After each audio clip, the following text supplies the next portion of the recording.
workshops every Wednesday and Friday at City Hall. The September calendar is out. We do free small business counseling every Tuesday, Wednesday, and Thursday. That's our small business solution station. So Tuesdays with SCORE, Mondays with the Law Project, Thursdays with financial assistance. We have an expo coming up on September 10th. Our keynote is Chris Kennedy.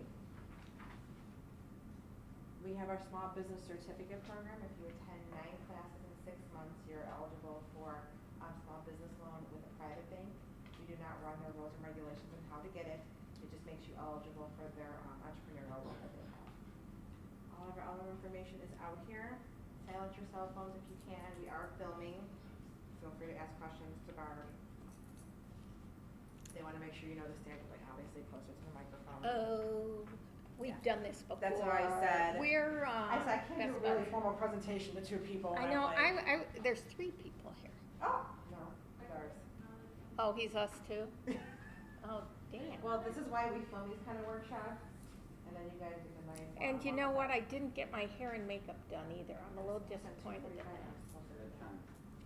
But at least you If get the it one. makes you feel any better, the last one down there with the Department of Revenue Enforcement, and everything, I think there were probably 9 people from the city, and there were 4 of us in the audience, so Well, same ratio. our average attendance is 31. Okay. So it's just when we get really specific, but hey, I'd rather have some good quality questions. Well, good afternoon. I'm Barbara Gressel. I've been with the Department of Business Affairs and Consumer Protection in one form or another for 17 years. And today we're going to talk about what's new this year in tobacco control laws. I love doing these PowerPoints because I get to play with all these pretty pictures, and I hope to make them look really interesting. So what exactly is a tobacco product? It means anything that contains nicotine that is consumed. And MCC 464-091 is the municipal code reference.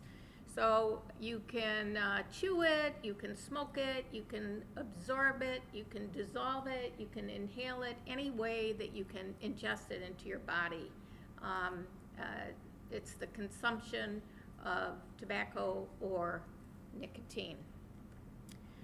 So how does this department, Business Affairs and Consumer Protection, issue a license? All applicants for a tobacco license are fingerprinted and background checks are undertaken. Our investigators look at the location to determine whether or not there are impediments to the business being at that location. There's a 100-foot rule, has to be 100 feet, at least 100 feet away from a school. Every applicant has to report the percentage of shelf space that they're going to use to display tobacco, and the number of sales that they anticipate to come from the sale of tobacco and accessories. And every applicant must also state whether he or she has any felony convictions in their past. So the newest and biggest change for the municipal code is that effective July 1st of this year, minors are no longer 18 and under, but minors to whom cigarettes and tobacco products may not be sold are 21.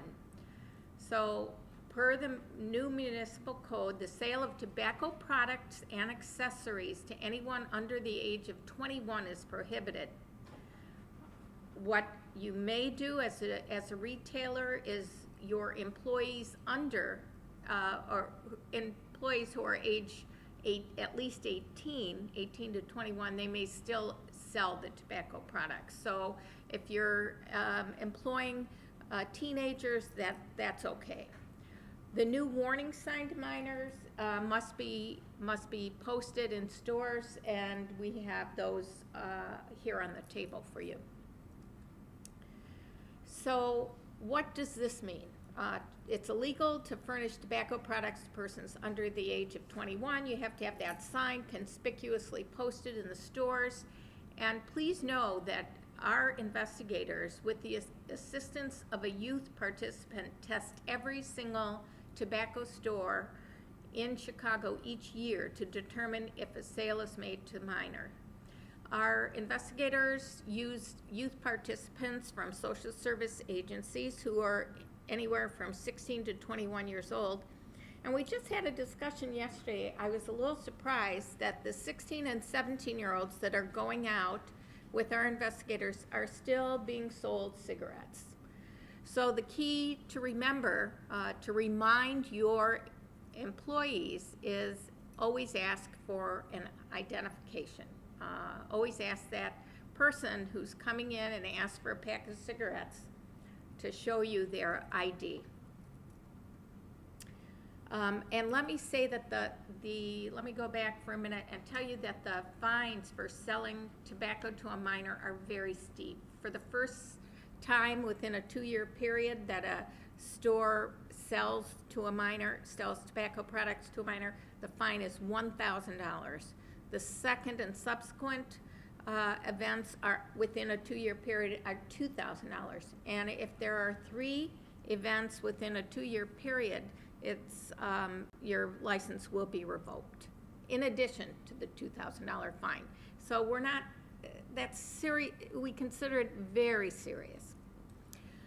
So also effective July 1st, taxes are now imposed on other tobacco products. I'm going to refer to that as OTP, including cigars, pipe tobacco, smokeless tobacco, and smoking tobacco. And there's a list here on the PowerPoint of what those taxes are.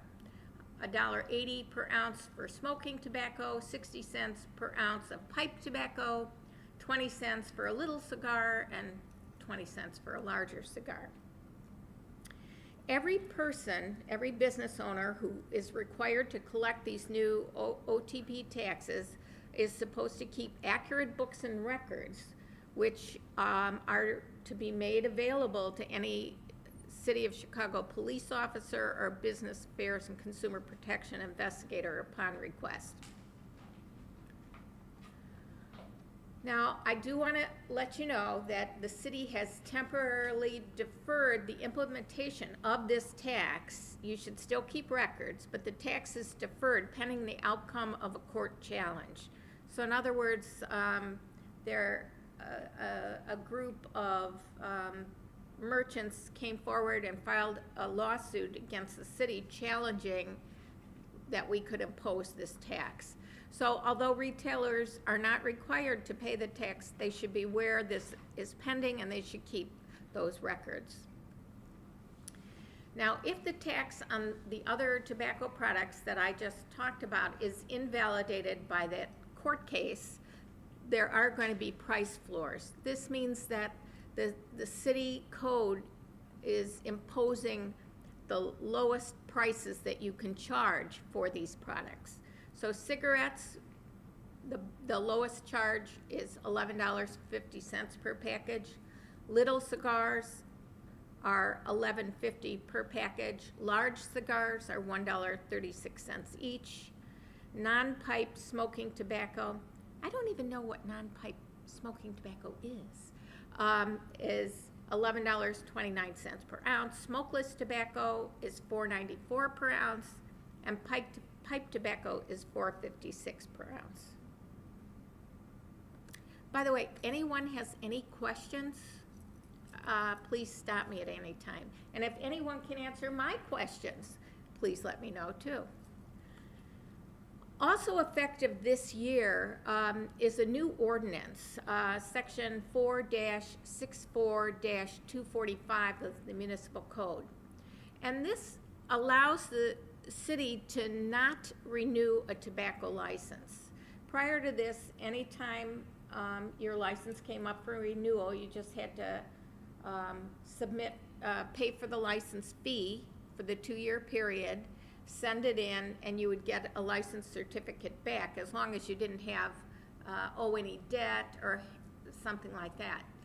now the city can decide not to renew if the business has 3 or more of the following violations: unstamped tobacco, mutilation of tax stamps, didn't cooperate with inspections, didn't keep the correct records, sold tobacco to minors, sold single cigarettes, didn't post the warning sign to a minor. So all of these, if a business received tickets for this on 3 distinct occasions, then the city can decide not to renew those licenses.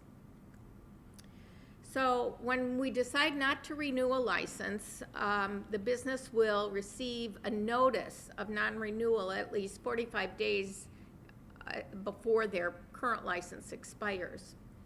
The business has an opportunity to appeal that decision not to renew and request a hearing before the Mayor's License Discipline Commission.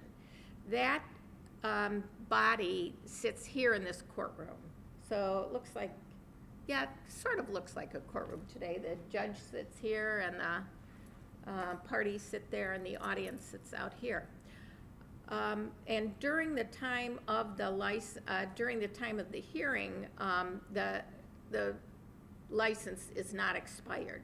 So it may take longer than 45 days for that hearing to be held and a determination to be made, but that business would still be able to sell tobacco products until that hearing was completed. Any questions about that? So non-renewal has other effects. Not only can they not sell tobacco, they're not eligible. That person who is not renewed can't obtain another tobacco license at that location or another. If that disqualified person has other businesses, tobacco businesses, those would also be not renewed. Also, the close relatives, the parent, child, sibling, a spouse of the disqualified person similarly cannot come in and apply for a license at that same location. So there's another new ordinance. Also, it was effective January 1st of this year, that the city may revoke, and that means take away a tobacco license if the person commits any combination of these same code sections. So mostly what we're doing is we're looking at the businesses that violate the city ordinances repeatedly and probably are a drain on the community in other ways. So many of these small tobacco stores, maybe they're a convenience store, maybe they're located in a gas station, affect the quality of life for neighbors in many ways. There may be a lot of loiterers standing around. There may be other types of crime going on. There may be drug sales. There may be intimidation of passersby. These kinds of things that affect the quality of life for neighbors living nearby. And the city's goal is to look at repeat offenders and take away the licenses that bring no benefits to the community. What happens when a license is revoked? So there's a person ban. No retail tobacco dealer's license or tobacco product sampler's license is granted to a revoked person for any place in the city for 4 years, and no tobacco license is issued for that location for 1 year.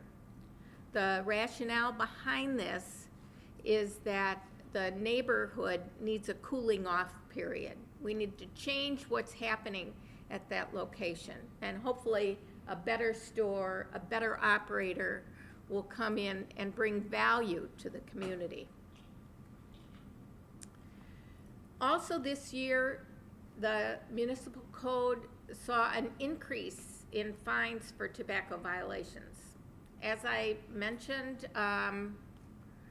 for the sale of tobacco to minors, the fine is very high. It's $1,000 for the first violation, and it looks like I even misspoke. The fine range is $2,500 to $5,000 for each subsequent violation. The fines for other violations of tobacco ordinances are $200 to $1,000 for first violation, and $250 to $1,000 for each subsequent violation. Unstamped tobacco fines are very high, $2,000 for 40 or fewer packs for the first violation, and more than 40 packs, $50 per pack. So just today I looked at a business that is trying to set up a payment plan for fines that it's incurred just in the past 3 months. There were 2 inspections.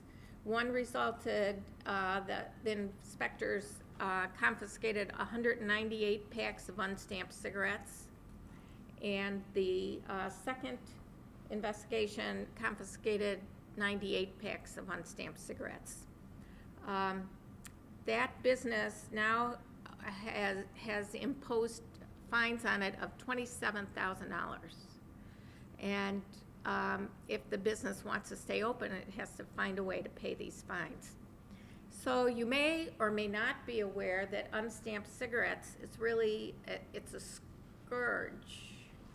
It's a real problem for law enforcement, and police tell us that it's more lucrative than the sale of drugs.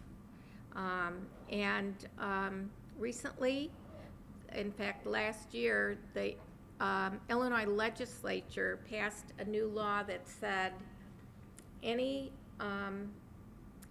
person who's found guilty of possessing 251 or more packs of unstamped cigarettes will be charged with a felony. So in addition to significant fines for these businesses, there's also very severe criminal penalty. I have a question. Sure. I'm a little lost. What do you mean by unstamped tobacco? So the city and county have taxes, impose taxes on each pack of cigarettes. A tobacco wholesaler is licensed to sell large quantities of cigarettes to individual stores. A wholesaler can't sell cigarettes to you or to me, only to stores, and stores have to buy from a wholesaler. The wholesalers have already paid the taxes to the city and county and get a stamp on the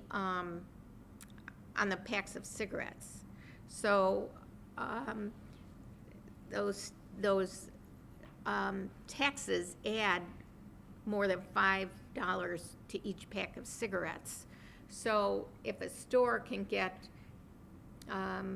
cartons of cigarettes from outside of Chicago, outside of Cook County, outside of Illinois, they can sell them, they can buy them much cheaper and sell them cheaper. So for example, we see a lot of cigarettes from Missouri. Excuse me? No, I was thinking about Indiana. Yes, from Indiana. We had one case where we saw boxes and boxes that have been sent from Southern California, and we think that those were actually counterfeit cigarettes that have been manufactured in Mexico. So that's even beyond unstamped. But if a store owner can buy a pack of cigarettes for $4 or $3 instead of higher, then the other crime that happens along with that is the sale of single cigarettes. Because the packs are so expensive, I don't know what they are, $10 or $12 in a store. What's that? 15, okay. So see how expensive they are. What will happen is they'll sell single cigarettes for $1 or $2 a piece to people who don't have $15. So that's also something that the police look for, and the police issues tickets. Yeah, 'cause I've heard people sell it just as low as 50 cents for one cigarette, and two for $1. Okay, so that that would also be a code violation. So you said 251 Packs. Packs. would be considered A felony, right. Now, so our investigators cannot charge people with criminal acts. The only thing that a city inspector can charge a store with is a violation of a city ordinance. The only repercussions to a violation of a city ordinance is a fine or a license suspension or revocation, and now non-renewal.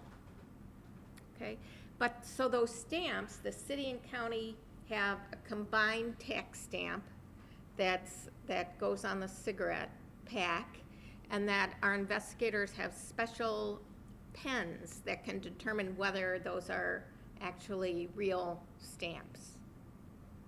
And sometimes they'll find mutilated stamps. I don't know how a stamp would be mutilated. Maybe someone would cut it in half thinking, go on 2 packs. I don't know. And sometimes, but mostly what they're finding is packs of cigarettes without any stamps or with stamps from Missouri or Indiana. Okay. So I'd like to talk for a minute or so about e-cigarettes. So the municipal code does define electronic cigarettes as an electronic or battery-operated device that can be used to deliver an inhaled dose of nicotine. And these are considered tobacco products and are subject to the same restrictions and rules as other tobacco products. The sale of e-cigarettes, electronic cigarettes, requires a retail tobacco license. The same restrictions apply to e-cigarettes as other tobacco products. So you can't smoke e-cigarettes inside a building, including within 15 feet of building entryways. You can't have open display or storage. All cigarettes, including e-cigarettes, have to be displayed behind the counter. Minors can't buy them or try them. You have to, if you just have a vape shop, I guess they're called, then you have to post that warning sign to minors.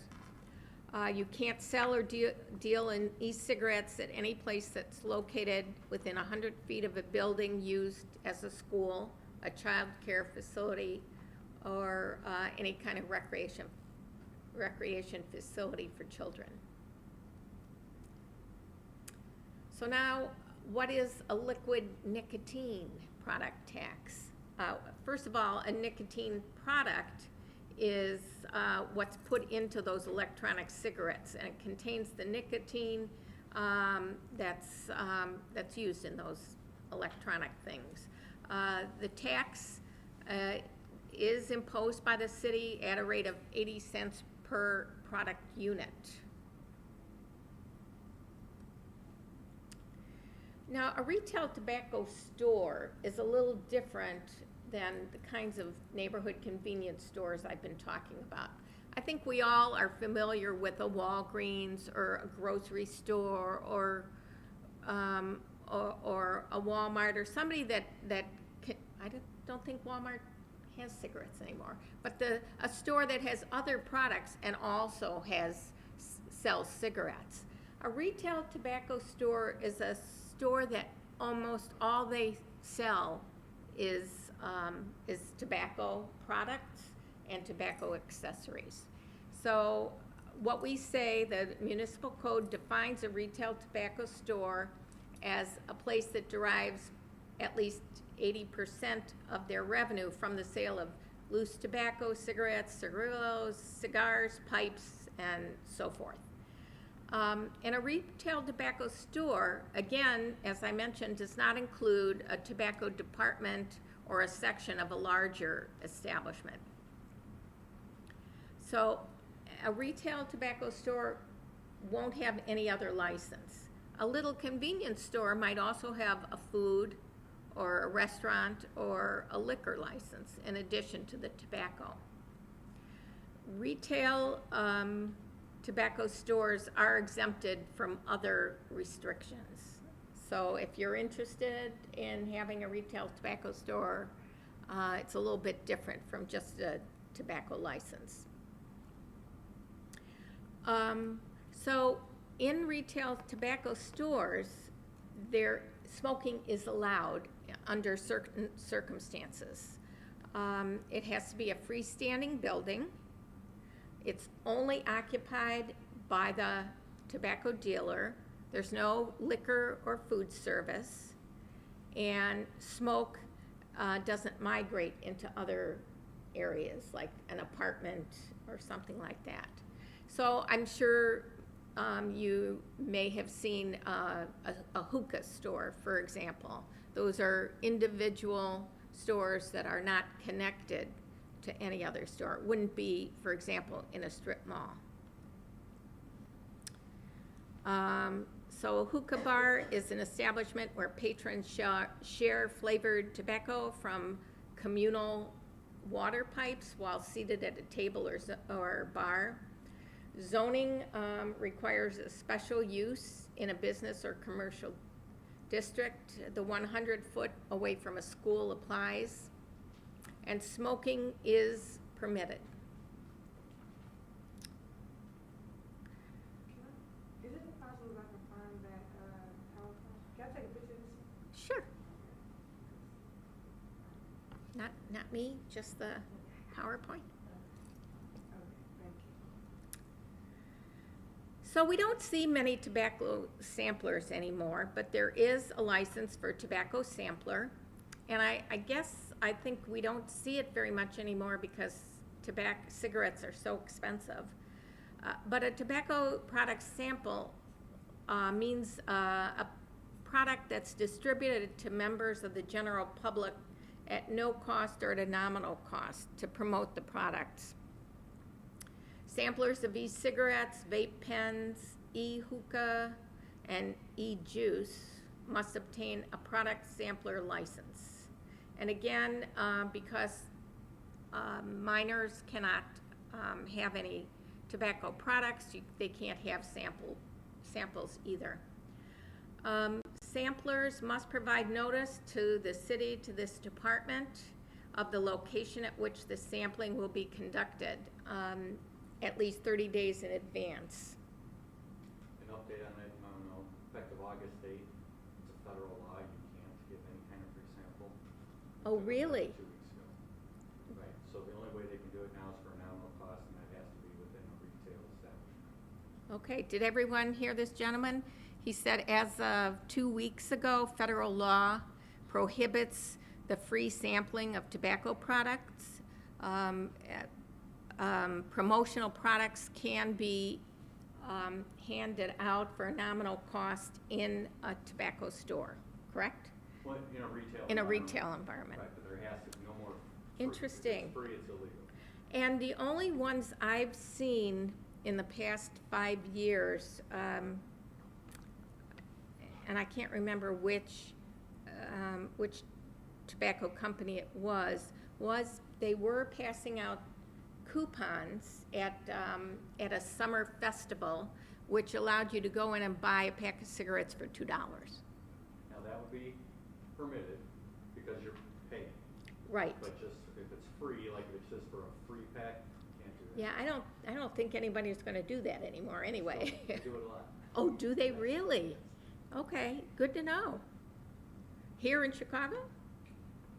Yes, but not as much just because of the tax environment. Right. It's mostly suburban, not Right.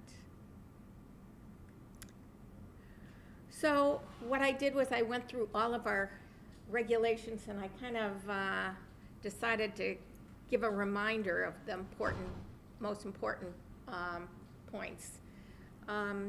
Tobacco retailers have to obtain a license for each store with each register identified.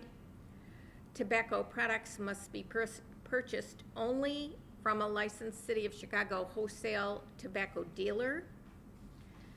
It's illegal for a retail tobacco dealer to purchase, receive, possess, or sell cigarettes unless the package containing the cigarette bears an unmutilated City of Chicago and County of Cook tax stamp. All tobacco and tobacco products must be stored and sold from behind the counter. Cigarettes must be sold in the manufacturer's sealed packs. Single or loose cigarette sales are prohibited. So my investigators from this department will issue tickets to the store if they find that anyone in the store is selling single cigarettes. They don't issue tickets to individuals out on the street, and the police issue those. It's unlawful for any retail or wholesale tobacco dealer to conceal illegal cigarettes. So it's very interesting to hear where investigators find cigarettes under stairs, inside of meat cutting machines, inside of copy machines, false doors, all kinds of funky places. What does concealment mean? It means deliberately hidden to prevent or evade discovery and offered for sale by or in the possession of a wholesale or retail tobacco dealer. Tobacco licensees must keep a book and maintain up-to-date records in English of all purchases of cigarettes, including the name and address of the place of business where the products were purchased, the date of the transaction, the seller's invoice number, the number of the city's wholesale tobacco dealer's license of the person from whom it was purchased, and a description of the cigarettes purchased. When I have these conversations with the retailers, I tell them the best thing to do is keep a notebook, and on one side tape the receipt, and the other side just a little description of what you did for each purchase. And that way you've got all that stuff covered. I will say this, that whenever our investigators find unstamped cigarettes, we know they don't have the tobacco records either. Other regulations, it's illegal to sell any type of tobacco product to minors. A minor is a person under the age of 21. Every tobacco retailer is required to post a warning sign that's given when the business is licensed. The sign must be posted in a conspicuous place where tobacco is stored and sold. And the warning sign has specific language. And here's the warning sign.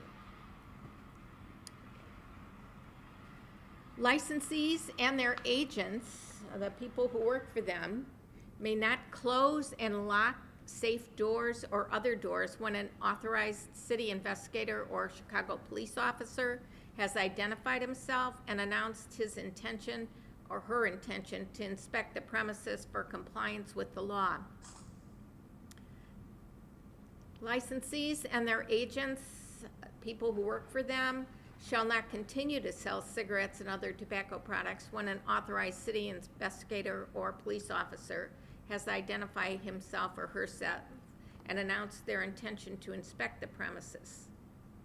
Within 30 minutes of the arrival of any authorized city inspector charged with responsibility for inspecting the licensed premises, the licensee shall have a person available on site to open all locked doors and safes where unstamped cigarettes may be hidden. Oh, that was it. Okay. Any questions? Yes, ma'am. I've been waiting on you for a couple of months. I missed when you were here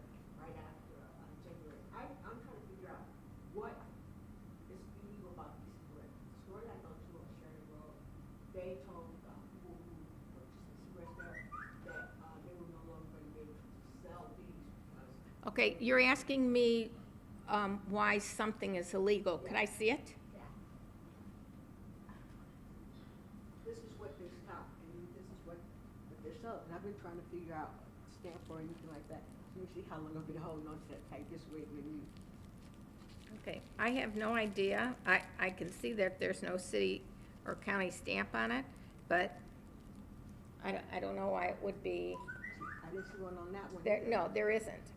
So, But they said that the city told them they could no longer sell it or they'd be arrested. oh, you know, they're menthol, so there's actually an ordinance now that's, If you were close to that's school, in question, yes.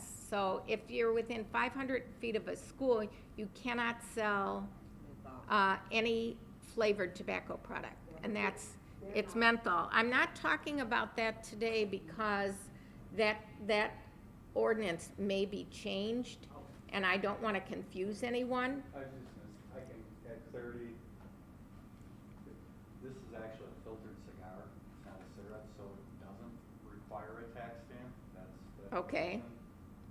That one is too. This is, never heard. Okay, so what this gentleman has said is, at least one of these packs is a cigar, not cigarette, so it doesn't require a tax stamp. See the HW on that? Yes. That means it's a heavyweight, which means it's not subject to the tax stamp. Okay, What's that mean? The weight of the tobacco, it's just a different kind of tobacco product. So, that's considered an other tobacco product, but it's actually menthol, which means it cannot be, right now, there is a city ordinance that says you cannot sell flavored tobacco, including menthol tobacco, if you're within 500 feet of a school. I'm not specifically talking about that today because that ordinance may be changed in the near future, and I thought it was best not to discuss it. I'll be happy to answer any questions. Yes, sir. You look familiar to me. Have we met before? You probably have. Okay.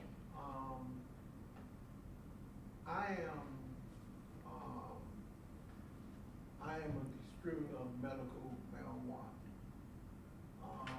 I deal with a nonprofit organization that help children that got cancer.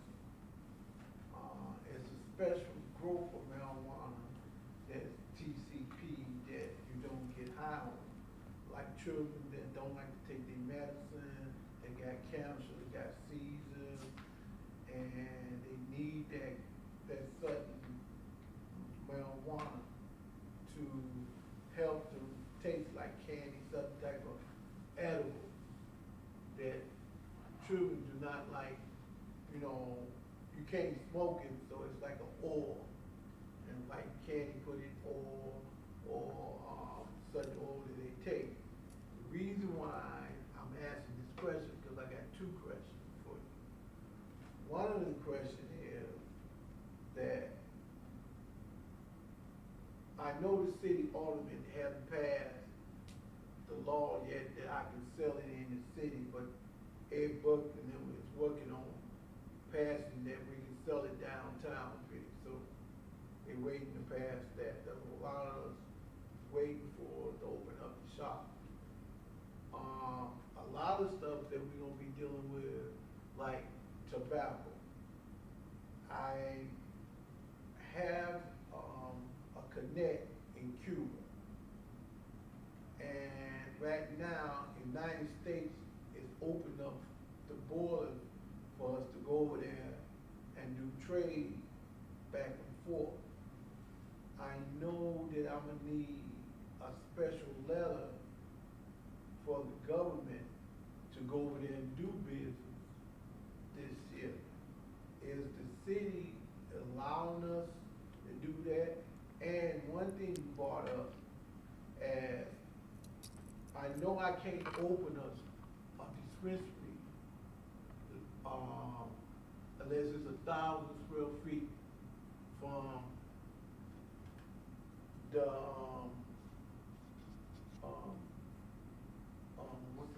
right from the school and, kindergarten or something like that, and the daycare center. What is the regulation, are you gonna have a special law that dealing with children that, cause I'm dealing with the university, Chicago is the first, University of Chicago is the only one allowed to deal with children with cancer, with marijuana.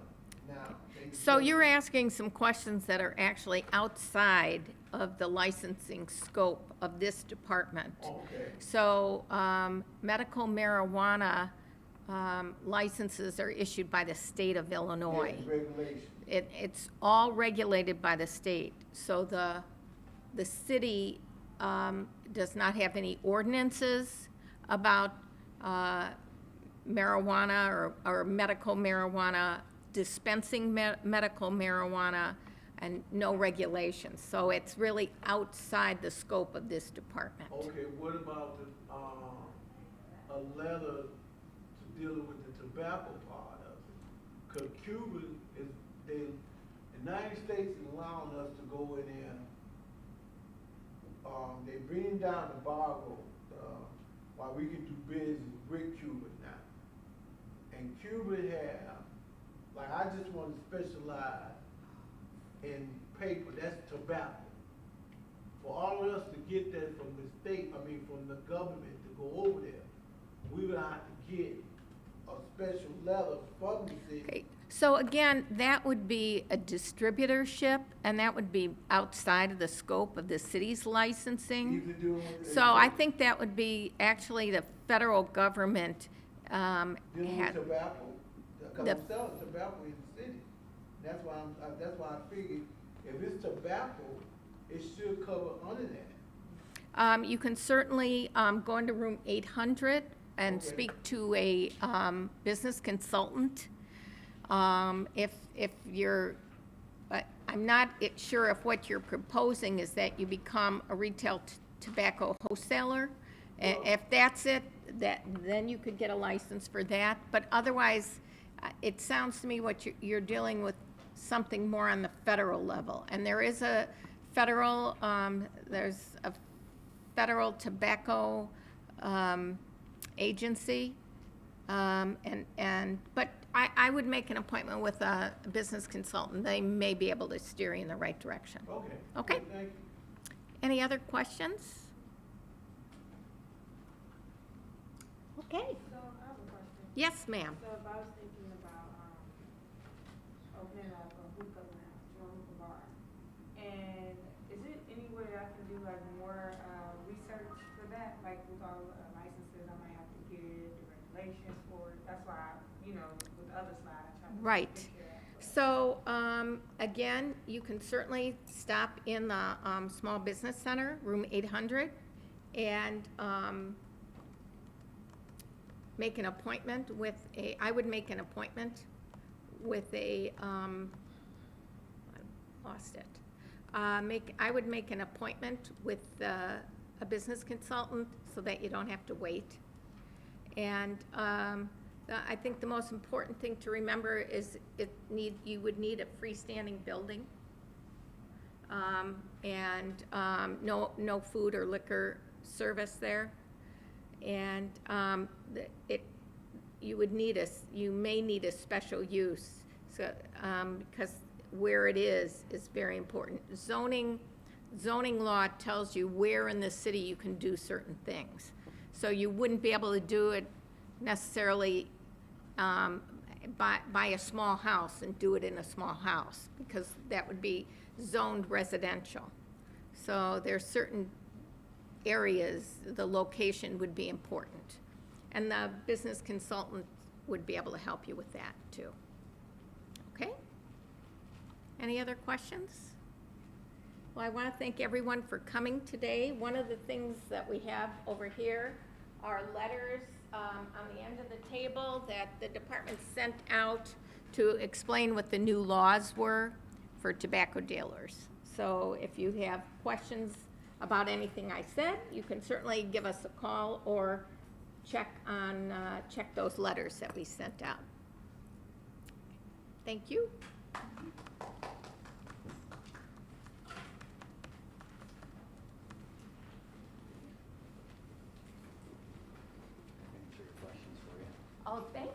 Non-type